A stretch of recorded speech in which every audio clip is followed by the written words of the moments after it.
स्वागत है आपका इस वीडियो रिकॉर्डिंग में। देखिए, इस रिकॉर्डिंग में मैं ये बताऊंगा कि 80 के दशक में तो एम्ब्रियो ट्रांसफर को बुल प्रोडक्शन में यूज किया जाता था। इसकी हार्मोन्स वगैरह काफी कॉस्टली होते आते थे और यहाँ ये उत्तराखंड में डॉक्टर कमल सिंह हैं, असवाल जी हैं, यहाँ पे एम्ब्रियो ट्रांसफर से बुल पैदा करते हैं और इनका इसमें बहुत महारत है। तो यहाँ पे डीबीटी का वो भी है, बायोटेक्नोलॉजी का केंद्र है बुल पैदा करने का, और सारे हिंदुस्तान में बुल भेजे जाते हैं। मैंने इन विट्रो फर्टिलाइजेशन बफेलो में किया। मुझको राष्ट्रीय स्कॉलरशिप थी, तो एम्ब्रियो बायोटेक्नोलॉजी लैब में मैंने उस वक्त कोई ज्यादा उसकी कीमत बहुत आती थी और उसका कोई ज्यादा वो प्रैक्टिकलिटी नहीं थी, क्योंकि स्टार्टर हाउस से ओवरी ला के उससे मतलब एम्ब्रियो बना लिए जाते थे, तो उसमें खर्चा बहुत आता था। अब जो है ये मैं देख रहा हूँ करीब उस बात को 40-50 साल हो गए, तो इसके हार्मोन भी उपलब्ध हैं। गाय भी जो पहले 10-20 हजार की आती थी, अब 1 लाख की 50 हजार की आती है।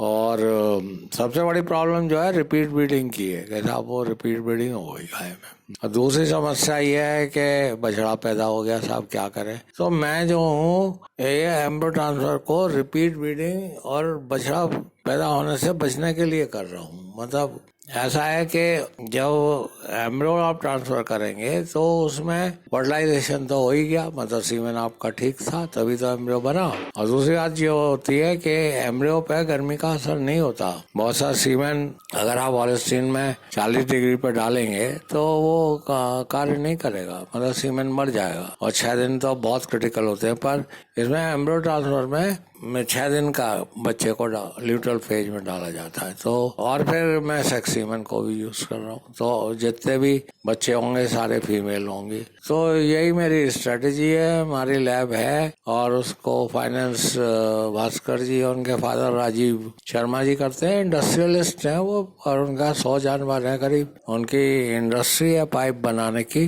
तो वो इसमें समावेश कर रहे हैं। और इसमें काफी यंग आदमी आ रहे हैं और आप भी इनवाइटेड हैं। अगर आप वेटनेरियन हैं और आप बायोटेक्नोलॉजी से किए हुए हैं या एनिमल साइंस से किए हुए हैं या जूलॉजी से किए हुए हैं, तो आप इसमें प्रशिक्षण प्राप्त करके 2-4 गाय रख के आप निकाल सकते हैं एम्ब्रियो। आप दूध काय को बेच रहे हैं, आप एम्ब्रियो बेचिए। तो उसमें कुछ नहीं करना है आपको, एक गाय को हर 3 महीने पे आप निकालते रहिए उसके एम्ब्रियो। दूध देती है तो बहुत अच्छी बात है, नहीं देती है तो और अच्छी बात है। आप एक ही पशु से साल में 2-3 बार एम्ब्रियो निकाल सकते हैं, 2-3 पशु रख के। और जो फ्रेश एम्ब्रियो है वो तो करीब 80% कंसेप्शन होता है, और जो फ्रीज करते हैं उसमें कंसेप्शन कम है, 40% कंसेप्शन है।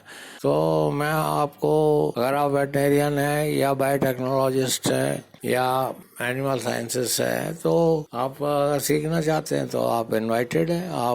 मैं तो अपने फार्म के लिए कर रहा हूँ, अपने इनके लिए। और मतलब एक्सपेरिमेंट में इधर उधर बांटेंगे वो तो बात दूसरी रही। और पर मेन उद्देश्य जो है वो यही है कि रिपीट ब्रीडिंग और मेल का काफ पैदा ना हो। धन्यवाद, आपने सुना। मैं प्रोफेसर सैया हूँ। मैं 2004 में रिटायर हो गया था, पर मैं अब भी डेयरी एडवाइजमेंट करता हूँ। यदि आपको डेयरी में किसी भी विषय पे एडवाइजमेंट लेना है तो आप मुझे संपर्क कर सकते हैं। मेरा टेलीफोन नंबर 8979748686 है। और मेरा दूसरा टेलीफोन नंबर भास्कर शर्मा जी का, जिनके फार्म पे हमने एम्ब्रियो ट्रांसफर लैब बनाई हुई है, उन्होंने इन्वेस्ट कर रखा है इसमें।